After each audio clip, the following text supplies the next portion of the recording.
Nice to meet you all. I'm Tan Safi Yeah, with the Freedom Flotilla Coalition. fan- Currently in Italy, we've just launched the 8 sailboats from Catania with Awesome. 1,000 Madeleines. fantastic. And what was your role in that? Because Wasim gave you a short introduction, but yeah, would be nice to know more. Sure. Yeah, I've been involved with the Freedom Flotilla Coalition for the past couple of years and was most recently on the Handala just over a month ago, where we were illegally intercepted by Israel. Our boat was pirated, things were stolen, and we were kidnapped, abducted to Israeli prison And against our will. and how was that experience coming off of the boat and being abducted? Can you speak a bit on that? Yeah. When Israel first illegally intercepted the boat, they came on a Zodiac. We were surrounded by Zodiacs. Before they boarded, we were seeing Israeli Heron drones filing above. Yeah. We saw boats approaching us on the radar that were disappearing and coming back. 3 boats, 6 boats, 8 boats. But once they came, they were all decked out. Many of them had several guns, different guns, GoPros, cameras. They tried to get us to take food and water. Similarly, that they did this with the Madeleine as well, part of a propaganda sketch that they were trying to produce. But we refused, of course. We didn't want to take anything from an entity that was deliberately starving Palestinians to death in Gaza. Right. And it was about 12 hours after they pirated the boat, they took control and drove us to Ashdod port, where Chris Smalls, one of our comrades, the only black man who was on board with us, Yeah. was thrown to the floor by 7 or 8 men, choked, assaulted. And when I was repeatedly asking for him because we lost contact with him in Ashdod port, they put him somewhere else. They became very aggressive with me and assaulted me at Ashdod port, forced a strip search, went through all my things. I was interrogated, so were the others.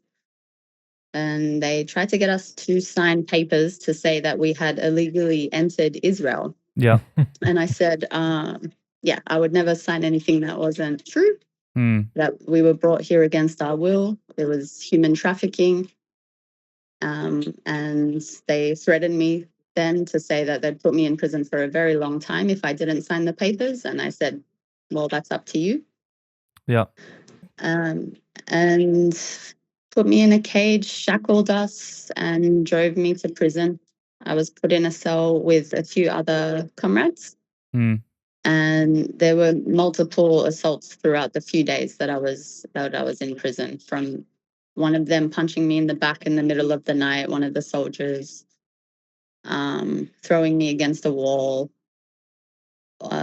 Again, multiple strip searches, all sorts of human rights abuses. But the most, I don't know what the word is for this, but the most disturbing part of it all was hearing the screams of Palestinians while we were in the prison.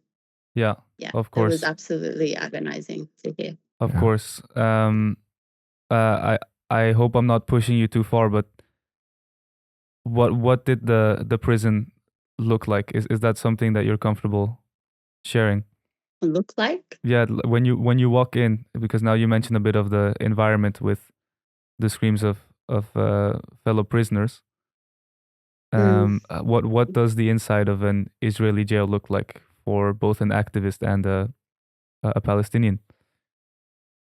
Well, I mean, firstly, I should clear up that I have the privilege of an Australian passport. Right. I was born in so-called Australia. But the Israeli soldiers were very aware of my activism. They had a big folder against me. In the prison itself, it kind of looks like it's Givon prison. It looks a bit like shipping containers, almost very, very bare. You can't see the other Palestinians or people who are being held hostage there. We know that there are 11,000 Palestinians in Israeli prisons all over Palestine, many of which are children, hundreds of them. Yeah. You're not given any contact with other prisoners. We weren't allowed outside. We were denied our medication. We went on food and hunger strike, but they didn't even offer any, regardless. They offered us some tomatoes once Right. for breakfast, which was just laughable. Yeah. But inside our cell, there's a bathroom, but the shower had like scalding hot water. Mm. It was very, very hot, and we were forced to wear tracksuit pants and a t-shirt and a jumper. So it was just debilitating, the heat. Mm. If we took them off at any point, we would be disciplined, yelled at, or for me, assaulted. They weren't as aggressive with the white comrades in the cell with me. They just really didn't like me. Yeah. Okay. I mean, they hated all of us, but they had a special thing for me, for sure. And for Chris, obviously. So the overall feeling was, if I'm getting this correct, the overall feeling was that this is really a place built to be as antagonistic as possible to just general well-being and human life. Of course, it's the terrorist state that the world calls Israel. It's mostly psychological warfare. You know, there was one day where it was particularly hot, and one of the soldiers stood outside our cell. You can see there's a window, and he just licked an ice cream. Right. Sometimes they would just come in and they would scream at us in Hebrew, and we didn't know what they were directing us to do, and they would get angry if we didn't do what they said. Right. Stepping on my feet because I didn't know they wanted me to put my slippers on. Right. It was very bizarre, some of the behavior. But yeah, mostly psychological. They would check in all day, all night, make us stand up in a row, sometimes take one of us out. We never knew if we were seeing them again. And then bring them back. Just lots of moving, shoving around. And we were denied, of course, our lawyers until the 11th hour. It was like on the 4th or 5th day where we were able to see our lawyers briefly. Okay. What would you say was the average age of the soldiers that are like working in a prison like this? Well, I mean, in terms of, they're two very different things. The military who illegally intercepted our boat, it's Unit 13. So they're a specially trained unit, almost equivalent to that of the Navy SEALs. So they specialize in maritime warfare. Yeah. Trained assassins. It's not like an 18-year-old who just joined. Yeah. So it was a mix of ages and genders. In the prison itself, they were mostly older, except for this one young, I don't know what his position was exactly, but when they first brought us into the prison, he was taking photos of everyone. I was being held in a cell, and I could see my other comrades ahead of me who were being forced to put on the prison clothes. Yeah. And this guy with the camera was just laughing and laughing. And he kind of turned his screen to show the other guys. And I realized he was taking photos of all of them while they were being strip searched. Right. And they were just, high-fiving him. It was the only time I actually saw any of them smile. So very. But yeah, he would have been maybe 20. But most of them were older. Yeah. So very sadistic overall. Did you get the impression that they were getting joy out of the whole punishment routine? In that particular scenario, absolutely. They thought it was hilarious. Yeah. Did you just to round off some corners here? Did you see any children yourself being who were detained while there? No. All right. I just heard screams. Okay. It sounded like people were being tortured. Right. It was the worst thing I've ever heard. And explain a little more in detail this separation they made between most of you, and then one individual in particular who you said was a black man. When did that separation take place? At And Ashdod Port. okay, so it was quite early. So that's when you first arrive. They have like it looks like an empty warehouse, really big. And that's where they conducted the first round of strip searches, separating all of us. But we had no idea where Chris was. At least I could see some of the other comrades. Yeah. And that's where they did the interrogation as well. Fingerprints, going through our things multiple times, just grabbing me, pushing me around. But, it's, I expected the very worst, of course. Yeah. We've been watching a genocide for 2 years. Yeah. We've been looking at things that we didn't know were imaginable. I didn't know humans were capable of such sadistic cruelty. Yeah. But I still looked for the humanity in their eyes. I just was curious to see if some of them were ashamed or I don't know, just disagreeing. But there was at some none. level. Yeah. There was none at all. Wow. Yeah. And so am I understanding that Chris was held completely separate to the rest of the crew for the entire duration of the stay? No, just in the port. Okay. And that's when he went through more intense beatings and harassment than the rest of you. Yes. Yeah. So they took us off Handala one by one. Yeah. And they left him for the last. Yeah. So I was already in a separate room, and then someone came in, one of the comrades from Handala, and they said they've just pinned Chris down and they have him in a chokehold. Yeah. And I was just so worried for him, so worried. Yeah. And that's why I just kept asking where he was. That I did read coincidentally this morning, actually, in the news specifically about Chris. I didn't know he was called Chris. But there's been surprisingly little coverage of this part of the story, I would say. What is your feeling or conclusion based on your experience? Why were you as a crew, as the entire crew, why were you put through this, and why do you think Chris was had an even more exaggerated experience? I think the reason is very obvious, that we're dealing here with the most racist entity. They're colonizers. They use the same playbook as anyone else. They hate people of color. They hate Arabs. We know that. There are countless human rights abuses that happen within the state of Israel to black and brown people, to Arabs, to Muslims.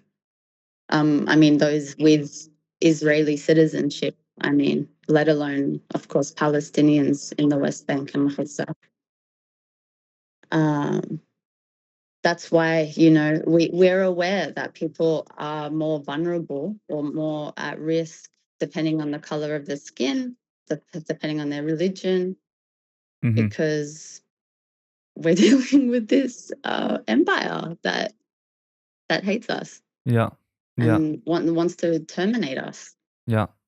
Like, they openly talk about annihilating us. So of course they see us in the same light, despite our passports of privilege. Yeah. Chris is a US citizen. It didn't mean anything. Yeah. Yeah. Was there any support, legally or otherwise, from the Australian government, embassy, etc.? And did you have any connection at all that where they rejected to help? Yes. So when I first got to Ashdod Port, again, this is before the prison where they do some of the processing. There were 2 members of the Australian embassy there. I told them that I'd just been assaulted, because that was the first time that they had grabbed me and thrown me around. I had bruises on my arms already.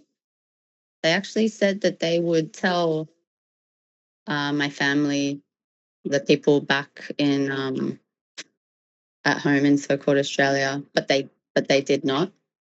They guaranteed me medical care. That never happens.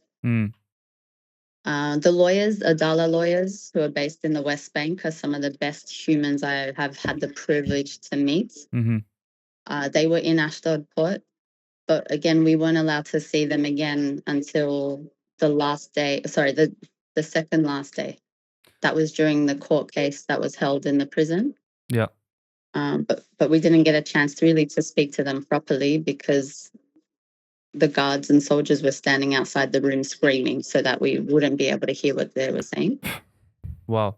And I saw the two people from the Australian embassy on that day as well. And I had told them again, so many other assaults had happened. I'd been strip searched several times. I asked them to tell my mum, to tell my friends, to tell Freedom Flotilla Coalition. Nothing. All right. So they gave me some money so that I could get out when I was being deported, so that I could buy a bus ticket from so-called Israel into Amman. Yeah. But I was invoiced for that money by the Australian government, so I have to pay them back. Yeah. And yeah, actually, when I was in Amman, I was made to see a doctor, and they actually deemed me medically unfit to fly. That was the state that I was in. Wow. So they made me stay overnight and was hooked up to IV drips for a while. Wow. But yeah, the Australian government, it's no surprise to me. It was just lip service and, ticking boxes to look like they did their job. One of them was, she was Palestinian and she was beautiful. I could tell she cared and she wanted to do more. But yeah, it was really disappointing, to say the least, that they just had no care whatsoever and no follow-up. Mm-hmm. Yeah.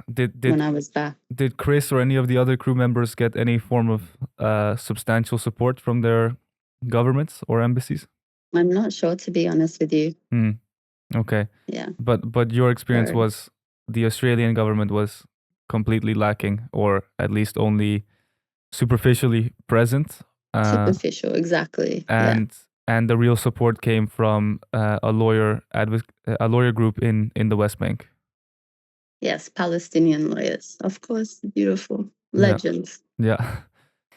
They work so hard. And what were they able to do precisely that helped you get out of that situation? Well, firstly, they were able to represent us. Yeah. Which is crucial, and that's something that most Palestinians out of the 11,000 who are in prison are denied. So that's what our passports of privilege give us. But without that, who knows? Who knows? They were fighting for us, asserting the fact that we had not broken any laws. We had traveled in international waters, and the plan was to enter Palestinian territorial waters. Yeah. Where Israel has no legal jurisdiction. Right. You need lawyers to assert that, Yeah. and to witness. Yeah. And to have a log of these human rights abuses. I mean, this exposes the extent that Israel will go to starve Palestinians to death. Like, they're so afraid of us giving baby formula to mothers and fathers. Yeah, it's just monstrous. Yeah. I don't think that the English language has developed well enough to describe what they are. Yeah. I can see that. Yeah. Well, thank you so much for sharing that with us. I understand it must be tough as well to have to recount. Now, it's okay. Are you planning to continue the struggle? Are you planning to join another flotilla? Of course. Yeah. It's only over when it's over. Right. I mean, Zionism has its claws in so many countries. It's not just Palestine. Yeah. There's Lebanon, Syria, Yemen, Congo, Sudan. They are behind some of the world's worst destructive companies and spyware, and they're so exploitative in their nature. Right. This need to dominate. And we will keep going. It's not just Palestine. We need to dismantle the system at hand. And it takes our governments actually growing a spine and doing their job for that to begin, to stop creating weapons, to stop manufacturing drones that are now targeting flotillas as well as Palestinians in Gaza, to stop pretending that they're active participants in the genocide and cut ties. Yeah. That's where it begins. You have to start from the beginning. Like, the Freedom Flotilla Coalition is not a delivery service for humanitarian aid. We're trying to end that need for aid. We're trying to end a terrorist state from having control over a population who deserve human rights, self-determination and sovereignty. And unfortunately, we have to do the job of our governments until they do it themselves. Yeah. Will they ever? I'm not sure. I have absolutely no faith in them, but I have faith in civil society. Right. And so, yeah, we won't stop. This, Alhamdulillah was the 37th boat that the Freedom Flotilla Coalition has sent to Gaza. Yeah. So I think that's an indication of the fact that we're not stopping anytime soon. Yeah, definitely. And thanks to brave people like yourself that continue to put their own bodies on the line, essentially, and being relentless in this pursuit. Just to end things here, I mean, we are based in Amsterdam, so I would like to ask you, if tomorrow you could wake up and one wish would have come true from the European governments, what would it be? What's your most pressing issue that we could help with from a European point of view? What a huge question. Just one wish? It can be 2 or 3 if it's too much to fit into. And world peace is not gonna be the answer. It's not gonna save you. Yeah. No pageant answer. As I said, Europe is so beyond complicit in Israel's war crimes, in Israel's genocide, in Israel's illegal siege of Gaza. Germany, Italy, Greece. I mean, the amount of manufacturing of weaponry is insane.